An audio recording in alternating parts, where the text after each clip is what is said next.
Bom dia a todos, queridos e queridas companheiros e companheiras de jornada rumo à luz, rumo à ascensão espiritual e planetária. Tudo bem com vocês, meus queridos?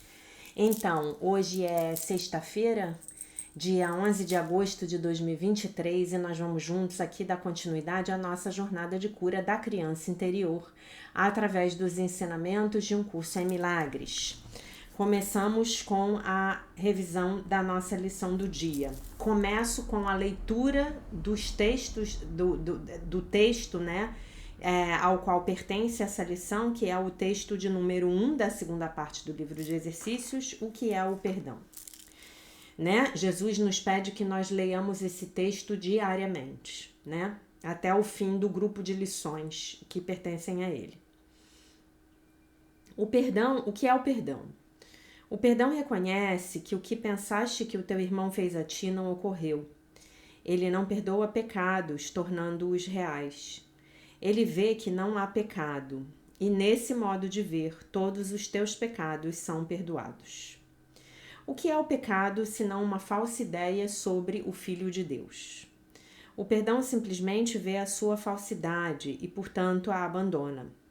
A vontade de Deus passa, então, a ser livre para ocupar agora o espaço que lhe é devido. Um pensamento que não perdoa é um pensamento que faz um julgamento que ele não questionará, embora não seja verdadeiro. A mente está fechada e não será liberada. O pensamento protege a projeção, apertando as suas correntes de modo que as distorções se tornem mais veladas e mais obscuras, menos acessíveis à dúvida e mais afastadas da razão. O que poderia se interpor entre uma projeção fixa e o objetivo que ela escolheu como a sua meta? Um pensamento que não perdoa faz muitas coisas. Persegue sua meta ativa e freneticamente, distorcendo e derrubando o que vê, como interferências no atalho que escolheu. A deturpação é o seu propósito, assim como o meio pelo qual ele quer realizá-lo. Ele se lança nas suas tentativas furiosas de esmagar a realidade, sem se preocupar com o que quer que seja que aparentemente contradiga o seu ponto de vista. O perdão, por sua vez, é quieto e na quietude nada faz. Não ofende nenhum aspecto da realidade, nem busca distorcê-la para encaixá-la em aparências que lhe agradem. Apenas olha e espera, e não julga. Aquele que não quer perdoar tem que julgar, pois tem que justificar o seu fracasso em perdoar. Mas aquele que quer perdoar a si mesmo tem que aprender a dar boas-vindas à verdade exatamente como ela é. Assim sendo, não faças nada, e deixa o perdão te mostrar o que fazer através daquele que é o teu guia, teu salvador e protetor, forte em esperança e certo do teu êxito final. Ele já te perdoou, pois essa é a sua função, dada por Deus. Agora é preciso que compartilhes a sua função e perdoes aqueles que ele salvou, cuja pureza ele vê e a quem honra como o Filho de Deus, cuja ausência de pecado ele vê e a quem honra como o Filho de Deus, tá bom? Agora a gente passa para a lição do dia, que é a lição 223, Deus é a minha vida, não tenho outra vida senão a dele. Deus é a minha vida, não tenho outra vida senão a dele. Eu estava errado quando pensava viver a parte de Deus, uma entidade separada, que se movia no isolamento, sem ligações, abrigada dentro de um corpo, né? Jogada aqui, perdida, né? Cair de paraquedas aqui nesse metaverso, né? Agora sei que a minha vida é a vida de Deus, que não tenho outro lar e que não existo à parte dele. Deus não tem pensamentos que não façam parte de mim e eu só tenho aqueles que são dele. Na verdade, essa última parte aqui do texto é um decreto, né? Eu estou dizendo que eu não quero mais os pensamentos do ego, né? Que eu só quero saber dos pensamentos que eu compartilho com Deus, que de fato são meus, né? São meus por direito divino de nascimento, dado que eu sou o filho, filha de Deus perfeita, inteira, completa, maravilhosa e isenta de pecado, tá bom? A oração. Pai nosso, deixa-nos ver a face de Cristo no lugar dos nossos erros, pois nós, que somos o teu Filho Santo, não temos pecados. Somos isentos de pecados. Queremos contemplar a nossa pureza, a nossa ausência de pecado, pois a culpa proclama que nós não somos teus filhos, que nós não somos o teu filho. E não queremos esquecer-te por mais tempo. Sentimos-nos sós aqui e ansiamos pelo céu, onde estamos em casa. Queremos voltar hoje. O nosso nome é o teu e reconhecemos que somos o teu filho, né? Aí ele tá falando do teu filho, porque eu reconheço que eu sou a filha de Deus, você reconhece que é o filho, filha de Deus, mas ele tá falando do teu filho, nos lembrando que a filiação, na verdade, é una. Eu e vocês somos um, né? Não estamos separados, tá bom? Muito bem. Passamos para o texto do livro A Year of Forgiveness, Um Ano de Perdão, Um Ano de Milagres, Devoções e Reflexões Diárias, da Marianne Williamson. E no dia 223 ela diz assim: eu não me punirei pelos erros do meu passado. Né? Então, assim, eu não vou mais me punir pelos erros do meu passado, pelos equívocos que eu cometi no passado. E de fato, né, meus amores, todos nós cometemos bastante equívocos no passado, né? As noites escuras da minha alma me ensinaram muitas coisas sobre se eu acertei, sobre onde eu errei e onde eu acertei na vida, sobre quem eu tenho sido e sobre quem eu escolho ser agora. Eu assumo a responsabilidade pelos meus erros, eu expio os meus erros, eu faço aquilo que eu posso para acertar as coisas e eu permito que o perdão e a misericórdia me limpem, né? Levem embora de mim esses equívocos. Se nada nem ninguém mais me servir, não serve a mim e nem a ninguém mais, eu bater em mim mesmo, em mim mesma, continuamente, né? Não serve a ninguém, não serve nem a mim, nem serve aos meus irmãos. Tendo o queimado, o remorso de forma apropriada, eu desejo me mover adiante, seguir adiante e crescer a partir dos meus erros, né? Os erros podem ser degraus para a gente crescer, né? Podem ser. Se a gente entregar os nossos erros ao Divino Espírito Santo, fatalmente ele transformará os nossos erros em experiências plenas de significado, plenas de lições para a gente aprender, tá? Eu não permanecerei atolado no pântano do auto-ódio. Embora eu tenha cometido erros no meu passado, eu não estou atado a eles no presente, porque a minha expiação é sincera, né? Na verdade, aqui é o desejo dela, né, por expiação, né? O pedido dela pela expiação. O que vem a ser a expiação? Lembrando, para um curso em milagres, a expiação é simplesmente a correção da minha mente.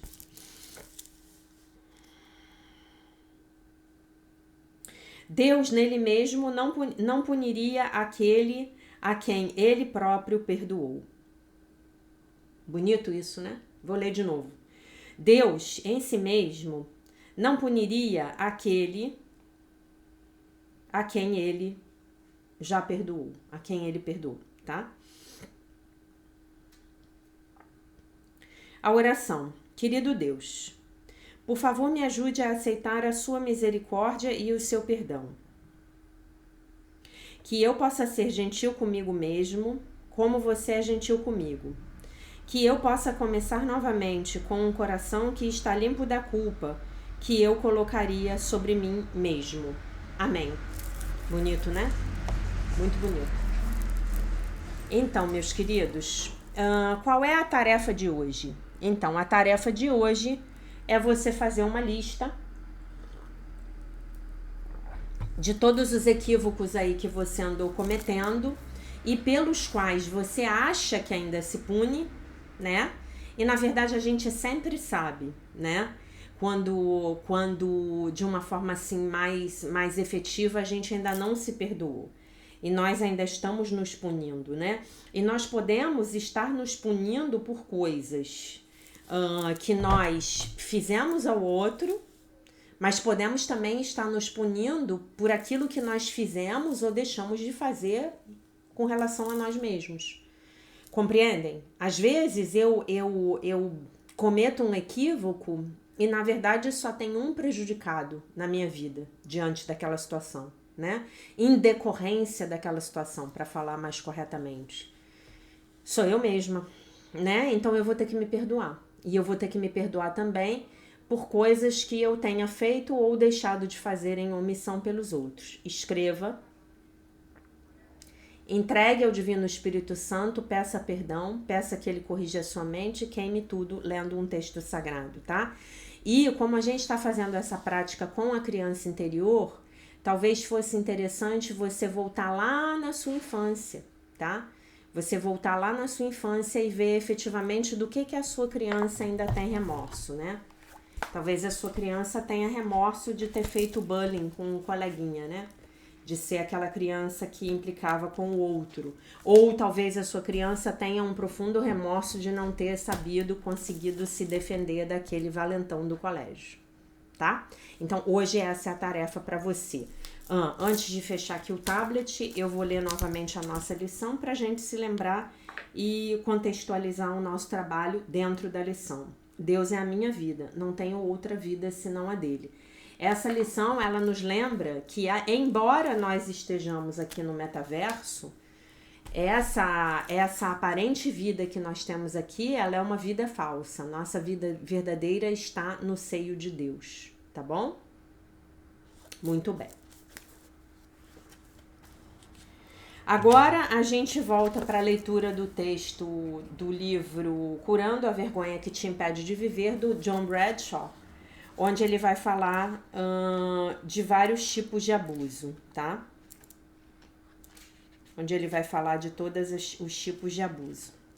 O abandono através do abuso é o nome do texto. Estou na página 78. Todas as formas de abuso infantil são formas de abandono. Quando os pais cometem abuso contra os filhos, este diz respeito aos problemas dos pais e não dos filhos. É por isso que se trata de um abuso. Isso é muito importante de ser dito, porque normalmente é aquilo que eu andei comentando com vocês aí ontem, anteontem, não sei, né? A criança, ela sempre acha que o problema é dela. Que se os pais têm um problema, então é ela, a criança, que está causando esse problema para os pais, tá? Muito bem. O abuso é abandono, porque quando as crianças sofrem abuso, ninguém está presente ali para ajudá-las. O que está acontecendo é aparentemente para o bem da criança, mas não é de modo nenhum sobre a criança, é sobre a mãe ou o pai. Essas transações enlouquecem e induzem à vergonha. Em cada ato de abuso, a criança é envergonhada. As crianças pequenas, em virtude do seu egocentrismo, se julgam então responsáveis pelo abuso. Isto é, foi culpa minha. Eu provoquei isso. Eu mereço, tá? Aqueles que cuidam de mim é o pensamento da criança. Aqueles que cuidam de mim não poderiam ser malucos ou emocionalmente doentes. O problema deve estar em mim, diz a criança para si mesma. A criança precisa sustentar essa idealização. A mente das crianças é mágica, egocêntrica e ilógica. Elas dependem completamente dos pais para sobreviver. A idealização garante a sobrevivência. Se os meus pais forem doentes e malucos, como eu poderei sobreviver? O problema deve estar comigo. Eu sou maluco. Há algo de errado comigo, caso contrário, eles não me tratariam dessa maneira. Então a criança cria essa história e isso todas as crianças vão fazer, tá? Para poder garantir a própria sobrevivência. É um mecanismo muito parecido com aquela história da síndrome de Estocolmo, né? Onde o refém se apaixona pelo sequestrador. Por quê? Porque é um mecanismo de defesa inconsciente do ego para garantir a sobrevivência, né? Então, se o sequestrador é bom, então eu estou sob a custódia de uma pessoa que é boa. Entenderam? É isso. Bizarramente, é isso que a gente faz. A criança não tem nenhuma chance, né? Ainda mais que a criança é muito pequena.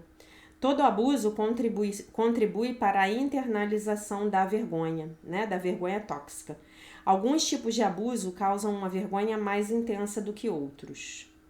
E aí a gente vai falar, em primeiro lugar, do abuso sexual, tá? É o texto de hoje. O abuso sexual. O abuso sexual é o que causa mais vergonha. É necessário muito menos abuso sexual do que qualquer outra forma de abuso para induzir a vergonha. O abuso sexual está amplamente difundido. Estima-se que existam atualmente cerca de 60 milhões de vítimas de violência sexual. Né? Aí eu imagino que ele estava falando, que ele estivesse falando dos Estados Unidos, né? Nossa consciência sobre esse problema aumentou tremendamente nos últimos 30 anos. Vamos ver de quando é esse livro. Deixa eu ver aqui a data. 90. Então ele estava falando da década de 60 para cima, né? No passado, o nosso entendimento estava limitado a uma espécie de vítima de incesto de uma história de horror, entre aspas. Essas histórias envolviam um abuso sexual através do contato físico. Hoje em dia, expandimos enormemente a maneira como compreendemos esse tipo de abuso. Na minha série da TV, né, John Bradshaw sobre a família, apresentei dados sobre o abuso sexual adaptados do trabalho de Pia Melody no Meadows, um centro de tratamento em Wickenburg, no estado do Arizona. O seguinte trecho foi extraído dessa... Eu não sei se é outro livro ou se é a série dele, do Bradshaw sobre a família, tá? Talvez seja um livro e eu falei que era o nome da série, porque eu sei que ele tinha uma série de TV e eu não sei o nome da série. O abuso sexual envolve famílias inteiras. Lembre-se disso. O abuso sexual envolve famílias inteiras. Todo o sistema está doente. Todo o sistema está doente. Dois indivíduos, o abusador e a criança abusada, são convocados pelo sistema, por essa energia inconsciente do sistema, para trazer essa podridão à tona. Vamos dizer desse jeito, tá bom? Mas toda a família é doente. Toda a família está doente. Se você já tiver tido na sua vida a oportunidade de assistir uma constelação familiar, na qual preferencialmente você estava como participante, não era sua, então você não estava muito identificado, na qual houve um abuso sexual, você vê claramente isso. A família inteira é adoecida, toda. Ele pode ser dividido da seguinte maneira: abuso sexual físico. Este tipo de abuso envolve o contato físico de uma forma sexual. A amplitude de comportamentos abusivos considerados sexuais abrange o abraço e o beijo de caráter sexual, qualquer tipo de carinho ou carícia sexual, o sexo nas suas mais variadas formas, a masturbação da vítima ou forçar a vítima a masturbar o agressor e, finalmente, o ato sexual em si. Abuso sexual manifesto. Inclui o voyeurismo e o exibicionismo, né? Quer dizer, aquele indivíduo que fica olhando. Hoje em dia isso não é mais comum, né? Porque você entra na internet e a pornografia está disponível gratuitamente. Mas antigamente, né? Aquela coisa de você olhar a menina tomar seu banho, olhar o menino nu, enfim, é o voyeurismo, tá? Só para vocês entenderem. E o exibicionismo, né? Aí o adulto se vestindo de forma inadequada dentro de casa, né? Na frente das crianças, os adultos andando seminus, andando com roupas inadequadas, né? É abuso, tá? Podem acontecer dentro ou fora de casa. Os pais, a miúde, abusam sexualmente das crianças através do voyeurismo e do exibicionismo. O critério para essas duas atitudes dentro de casa é o fato de o pai ou a mãe estar sendo sexualmente estimulado. Às vezes, os pais estão tão afastados da própria sexualidade que não têm consciência a respeito do quão sexuais estão sendo. A criança quase sempre tem uma espécie de sentimento de aversão pela situação. Uma cliente me contou que seu pai costumava olhar de esguelha para ela quando ela saía de calcinha do banheiro. Outras mencionam que não tinham nenhuma privacidade em casa, muito menos no banheiro. Eu tive vários clientes do sexo masculino cujas mães lavaram pessoalmente sua genitália até completarem 8 ou 9 anos.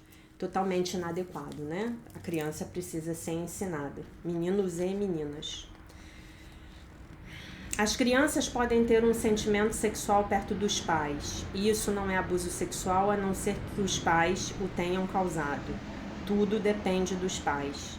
Não estou me referindo ao fato de um pai ou uma mãe ter um pensamento ou sentimento sexual passageiro. Estou falando de os pais usarem consciente ou inconscientemente os filhos para se estimularem sexualmente. Importante lembrar, gente, que aqui a gente está bem dentro da ferida da traição, tá? Bem dentro, bem dentro. Lembram do início, quando eu comecei a explicar? Lembrem-se que nessas situações os pais estão usando as crianças para a satisfação das próprias necessidades, tá bom?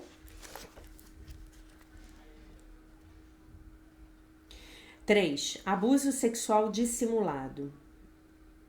Pode ser verbal, pode ser uma violação de limites ou pode ser uma violação de limites, como é o verbal. Envolve uma conversa sexual inapropriada, o pai ou qualquer homem importante para a criança, chamando as mulheres de putas, cadelas ou de nomes objetos sexuais. Ou a mãe ou qualquer mulher importante para a criança depreciando sexualmente os homens. Esse tipo de abuso também envolve os pais ou as pessoas que criam as crianças, exigindo saber sobre todos os detalhes da vida sexual do jovem, fazendo perguntas a respeito da fisiologia sexual dele ou fazendo perguntas sobre os mínimos detalhes dos seus encontros. O abuso sexual dissimulado envolve não receber informações sexuais adequadas, à medida em que essa criança vai amadurecendo, tá bom? Também não recebeu educação sexual. Tive várias clientes que não tinham a menor ideia do que estava acontecendo quando ficaram menstruadas pela primeira vez. Tive 3 clientes que não sabiam que a vagina tinha uma abertura até completarem 20 anos. Ele bota essa frase aqui com uma exclamação, né? A minha mãe foi esse o caso. Ela contava, né? Que quando ela ficou menstruada, ela não sabia do que se tratava, né? Muito complicado. Ela estudava numa escola de freiras e aí ela foi saber na hora em que aconteceu, né? Um tipo de abuso sexual dissimulado ocorre quando o pai ou a mãe falam sobre sexo na frente dos filhos. Isso aqui é muito importante, tá, gente? Pouca gente sabe que esse tipo de atitude configura abuso sexual.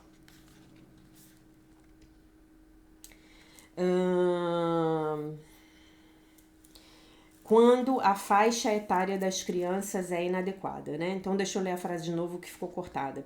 O tipo de abuso sexual dissimulado ocorre quando o pai ou a mãe falam sobre sexo na frente dos filhos, quando a faixa etária das crianças é inadequada.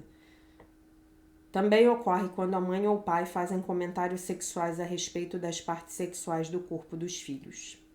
Trabalhei com 2 clientes que ficaram traumatizados com as piadas da mãe sobre o tamanho dos seus órgãos genitais.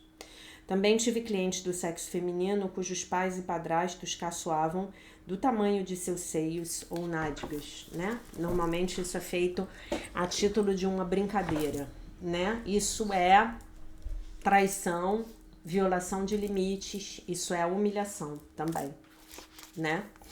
Cada pessoa é de um jeito, né? Os corpos dos nossos filhos chegam na vida através de nós, não nos pertencem, né? A gente não vai fazer nada com eles, né? B. Violação de limites. Esse tipo de abuso acontece quando os filhos presenciam os pais tendo um comportamento sexual. Eles podem se deparar com isso com frequência, porque os pais não fecham ou trancam as portas. Também acontece quando as crianças não têm privacidade. As pessoas entram à vontade quando elas estão no banheiro. Elas não são ensinadas a trancar as portas ou não têm permissão para fazer isso. Os pais precisam dar o exemplo da nudez apropriada, isto é, precisam estar adequadamente vestidos depois que os filhos têm uma certa idade. Eu acho que os pais têm que estar adequadamente vestidos o tempo inteiro, né? Mais ou menos aos 3 anos de idade, ou entre os 3 e os 6 anos, as crianças começam a reparar nos corpos dos pais. E elas ficam frequentemente obcecadas com a nudez. Aí é exatamente quando a criança entra na fase edípica, né? E aí ela começa a observar, isso aqui é diferente. Tem um homem e tem uma mulher, e esse corpo aqui é diferente do meu. Tá? O pai e a mãe precisam ter cuidado quando andam nus na presença de crianças pequenas. Se a mãe não estiver sendo sexualmente estimulada, a nudez não é um abuso sexual. Ela está simplesmente agindo de uma maneira disfuncional, não está estabelecendo limites sexuais. O ideal é que não faça. O ideal é que isso não seja feito, né? O uso de enemas, né, em crianças pequenas também pode ser abusivo, pois pode provocar uma disfunção sexual. Os enemas também podem ser uma violação nos limites do corpo para uma criança pequena. 4. Abuso sexual emocional, tá? Então a gente falou do 1, que é o abuso sexual físico, o 2, que é o manifesto, o 3, que é o dissimulado, e agora a gente vai para o emocional, sobre o qual a gente já falou, e ele vai aqui expandir o assunto, tá? O abuso sexual emocional resulta de um vínculo entre as gerações, um vínculo transgeracional. Me referi a um enredamento como uma maneira pela qual as crianças assumem as necessidades veladas de um sistema familiar, tá? Então, a criança, ela inconscientemente, ela está se sujeitando energeticamente àquela situação para que a família possa se manter unida. Vocês se lembram do calço no pé da mesa? É isso, tá? É muito comum que um ou ambos os pais em um casamento disfuncional se liguem de uma maneira inapropriada a um dos filhos. Na verdade, os pais usam a criança para satisfazer as suas necessidades emocionais. Aqui é que a coisa tá mais... como é que eu vou dizer? Aqui é que a coisa tá mais comum. Ela é mais comum. E a gente não vê, tá? E eu quero dizer para você, pedir a você encarecidamente, que se você estiver ouvindo esse texto e você estiver se lembrando de condutas que você, por ignorância, tiver tido com os seus filhos na infância deles, por favor, se perdoe, tá? Você não sabia. Talvez você tenha repetido comportamentos que na sua família de origem eram considerados normais. Então, por favor, não se culpe, não se chicoteie, não se puna pelos erros do passado, tá? Não à toa a gente está lendo esse texto no dia em que a gente leu o texto da Marianne Williamson, que fala exatamente sobre esse assunto, tá bom? Então, não vá se punir, tá bom? Muito bem. Esse relacionamento pode facilmente se tornar sexual e romantizado. A filha pode se tornar a princesinha do papai. ou o filho pode se tornar o homenzinho da mamãe. São aqueles papéis, as máscaras que a gente já falou, sobre os quais nós já falamos já no início aí de agosto, tá? Final de julho. Em ambos os casos, a criança está sendo abandonada. Em ambos os casos, a criança está sendo abandonada. Fisicamente? Não, emocionalmente, tá? Nossa, tô com uma coceira aqui. Tá bom? Os pais estão satisfazendo suas próprias necessidades em detrimento das necessidades dos filhos. Estes precisam de paz e não de um cônjuge, né? Pia Mellody, que é uma grande autora, tem livros maravilhosos, a Pia. Eu não sei se ela tem livros em português, eu tenho alguns livros dela em inglês. Apresenta a seguinte definição do abuso sexual emocional. Ela diz que quando um dos pais tem um relacionamento com o filho que é mais importante do que o relacionamento que ele tem com o cônjuge, então existe um abuso sexual emocional. Nossa, como isso é comum, né, gente? O filho se torna o favorito lá do pai e da mãe, e o pai e a mãe são jogados de escanteio. Por quê? Porque entre aqueles dois adultos, no casal, o egocentrismo, o sistema de pensamento do ego, está impedindo uma comunicação verdadeira, está impedindo uma conexão real, uma intimidade real. Então a gente pega o que está à mão. Entendem o que eu tô falando? A gente vai pegar o que está à mão, né? Quem não tem cão, caça com gato. É um ditado que bem se aplica a essa situação que a gente está descrevendo aqui. Às vezes, tanto o pai quanto a mãe se ligam emocionalmente a um dos filhos. Este tenta tomar conta, o filho, né? Tenta tomar conta dos sentimentos do pai e da mãe. Trabalhei certa vez com uma cliente cujo pai a pegava no meio da noite e a levava para dormir com ele na cama do quarto de hóspedes. Olha isso, gente. Ele agia assim principalmente para punir a esposa por se recusar a ter relações sexuais com ele. Então, em vez dele ir lá e conversar com a esposa e ver o que estava acontecendo, tentar um entendimento, ele pegava a filha, tirava a criança da cama da criança, levava para o quarto de hóspedes e dormia com essa menina. Imaginem o futuro da vida amorosa desta menina.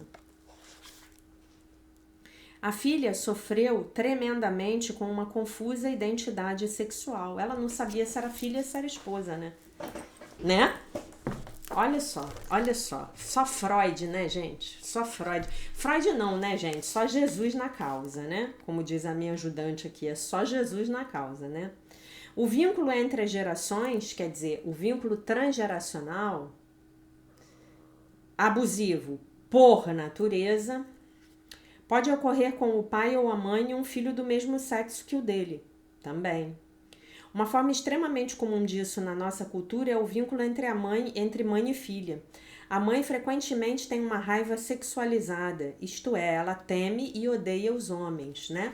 Ele está chamando aí de raiva sexualizada uma raiva do sexo oposto que tem a ver também com um desentendimento, uma falta de comunicação na área da sexualidade, tá? É isso que ele está chamando de raiva sexualizada.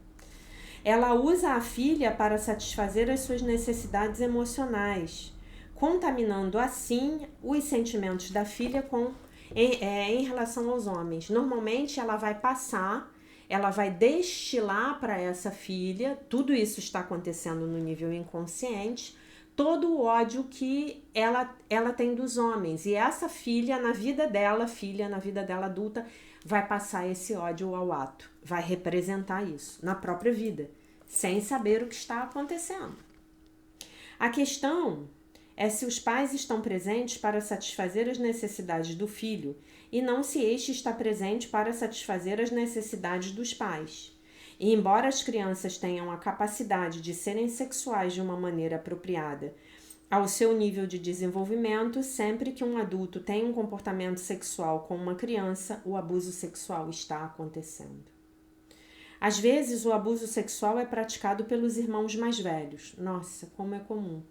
O comportamento sexual entre crianças da mesma idade geralmente não é abusivo.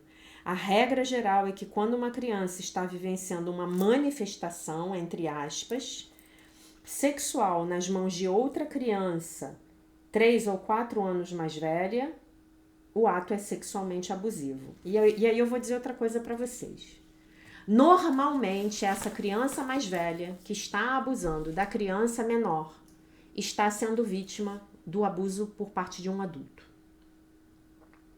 E aí a tentativa dela elaborar, especialmente se for um menino, a tentativa dele elaborar é agindo no menor ou na criança menor, tá? Esse tema, gente, pra mim, no meu humilde ponto de vista, ele é o tema mais difícil desse trabalho com a criança interior, né? Ele é o trabalho que na maior parte das vezes você vai ver que são as memórias, são as lembranças mais horrendas da vida de uma pessoa, né? Mas, se você que está me assistindo tiver passado por isso, tiver sido vítima de qualquer tipo de abuso sexual, o abuso aqui, vamos voltar aos tipos, né?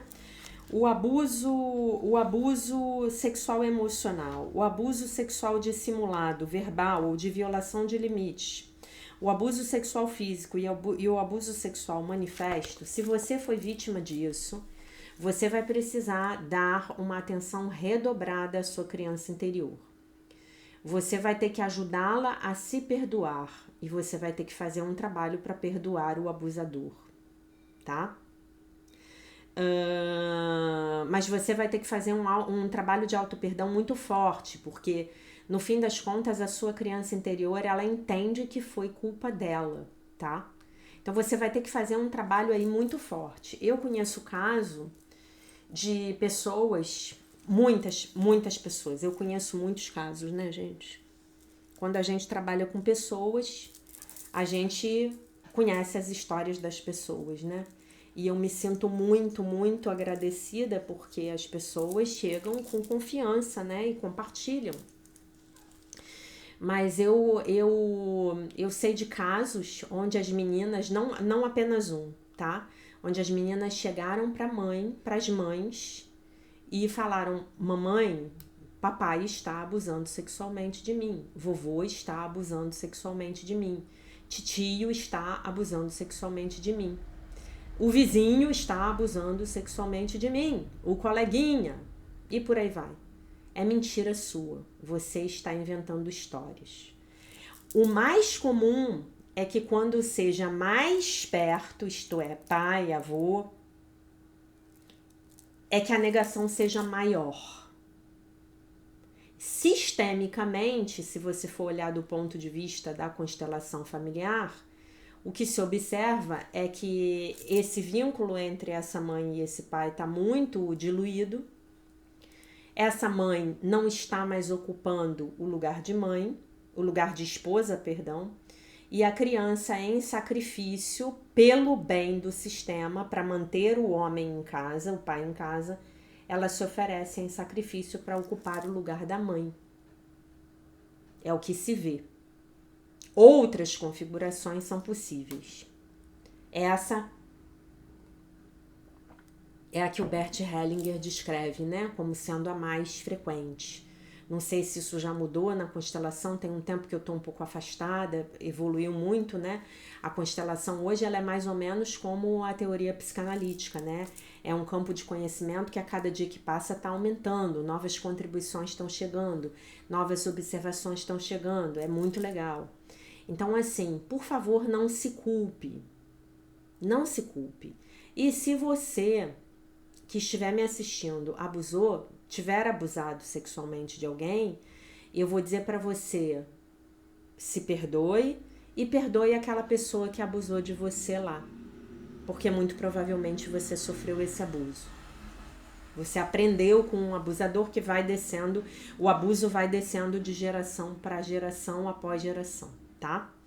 Então se perdoe e procure ajuda. Se você hoje ainda estiver envolvido com essas práticas, procure ajuda imediatamente, porque existem diversas formas de você curar esse padrão e parar de fazer mal ao seu semelhante. tá? O que é mais comum de a gente ver numa egrégora aqui como a nossa, mais comum, é que surjam as pessoas que foram vítimas de alguma maneira, em maior ou menor grau, né? E em maior ou menor grau, todos nós passamos por algum tipo de abuso, né? Já contei para vocês, inclusive, experiências minhas pessoais, né? Contei para vocês de 2 episódios que eu passei na minha adolescência, né? Graças a Deus, eu nunca passei por um abuso de fato, né? Mas situações abusivas, a gente acaba, né? Principalmente as mulheres, né? A gente acaba passando em um ou outro momento da vida, né? Eu me lembro que quando eu fiquei adolescente, que eu comecei a andar sozinha, a minha mãe chegou para mim e me deu um alfinete. Sabe aqueles alfinetes que prendiam fralda de criança no passado, que não tinha fralda descartável, aquele alfinetão? Acho que chamava até alfinete de segurança, né? Ela me deu ali na minha mão e falou, olha, se alguém vier ter algum contato com você íntimo no ônibus, você pega isso aqui e espeta a pessoa. E nunca precisei, mas sempre andou comigo. Né? Nunca precisei, graças a Deus. Mas a gente sabe que isso tudo acontece, né? E o objetivo aqui da nossa jornada é trazer toda essa dor, toda essa escuridão, entregar nas mãos do nosso Mestre Jesus Cristo e pedir a Ele que cure as nossas mentes, pedir pela expiação, pedir pelo milagre, né? E pedir também pela lição, né? Então, eu já falei com vocês que a grande lição aqui nessas situações é o estabelecimento de limites. Até onde eu vou com o outro e até onde o outro pode vir comigo. Eu tenho que aprender a estabelecer limites. Ora, pois, se eu não sou ensinada, não tenho figuras parentais saudáveis para me ensinar a estabelecer limites, eu vou crescer sem limites, né? E o adulto que comete o abuso, é importante ser dito que esse adulto ele está num sofrimento profundo, porque ele, com o ato dele, ele está tentando ressignificar o abuso que ele sofreu na infância dele. Mas nessa posição, o adulto é ardiloso, então ele chega para a criança, ele diz para a criança que é uma brincadeira, ele oferece uma bala, ele tem artimanhas para seduzir a criança, né? Então, se a criança é muito pequena, a criança é atraída por algum brilho ali, alguma coisa brilhante que ele vai oferecer para ela, criança, né? Que pode ser um doce. Eu não quero deixar absolutamente de tratar de temas importantes com vocês. Eu acho que a gente tem que falar de tudo. Nós temos hoje talvez 1.500 pessoas no canal e 1.500 pessoas é um universo grande, né, gente? E a gente precisa falar a verdade, a gente precisa parar de fingir que essas coisas não acontecem, né? A gente precisa parar de olhar, no meu ponto de vista, a gente precisa parar de olhar para a sociedade e falar assim, e aquele é ladrão, e aquele ali, ele é estuprador, aquela ali é uma prostituta, aquele ali é um homossexual, aquela ali é uma homossexual, né? Inclusive trazendo aí uma pecha de que a homossexualidade seria alguma coisa pecaminosa, né? Enfim, mas nós precisamos nos lembrar que a homossexualidade vai acontecer em todas as famílias, né? E aí, olhando para essas más condutas, né? Eu quero separar aqui para as pessoas não acharem que eu estou falando que estão no mesmo time, não, estão no mesmo grupo, não estão, né? Eu estou falando, estão no mesmo grupo do nosso olhar preconceituoso, né? Mas assim, tem sempre um ladrão numa família, tem sempre um estelionatário, né? Tem aquele cara que dá o golpe em todo mundo, tem aquele cara que é o viciado em drogas, tem aquele cara que é o estuprador, né? Ou que é o abusador. Então, isso tudo está acontecendo nas famílias, porque as famílias são as células da sociedade, são os núcleos da sociedade, né? E uma coisa a respeito da qual nós precisamos ficar muito, muito, muito, muito atentos nesse momento hoje, é que nós temos observado um discurso da mídia tradicional minimizando esse assunto, né? Minimizando, eu não quero falar a palavra aqui, mas minimizando aquela filia, que vocês já sabem qual é, né? A pedofilia, né? Não, não é nada, não é normal, não, as crianças isso, as crianças aquilo, isso tem que ser estimulado, né? O estímulo precoce da sexualidade das crianças é abuso. E a gente vê isso na mídia, né? A gente, inclusive, tem no Brasil uma representante de programas infantis que durante anos esteve na televisão incentivando as crianças a se sexualizarem precocemente, né? Hoje nós temos vários exemplos, né? E isso, na minha opinião, infelizmente, tem um objetivo claro de programação subliminar, com objetivos de controle, objetivos nefastos, enfim. Não quero me estender nesse assunto porque não é o objetivo desse canal. Mas eu só quero chamar a atenção para vocês, para a normalização de determinadas coisas que está acontecendo hoje, 2023, 2022, 2021. Tá? Então nós precisamos ficar muito atentos. Muito, muito, muito, muito atentos. E hoje, se você tem filhos, o seu papel é proteger os seus filhos, né? E aí eu tenho um grande professor, um mentor meu que eu adoro, que outro dia ele trouxe uma informação que a gente até sabe em algum nível, né? Mas ele trouxe essa informação falada e é perfeito, né? É perfeito o que ele fala, né? Ele diz assim, foram feitas entrevistas, acho até que foi nos Estados Unidos, com homens que abusavam de crianças, né? Crianças desconhecidas, iam lá pro parquinho. Eu tenho uma amiga que passou por isso na Quinta da Boa Vista, quando ela tinha uns 8 anos. Ela passou, foi uma experiência traumática por um homem velho, tá? Ela estava na quinta brincando com as amiguinhas, os pais estavam com ela, tá? Ela passou por isso.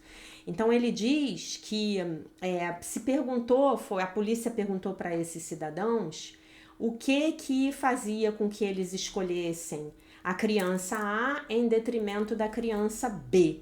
E sabe o que eles responderam?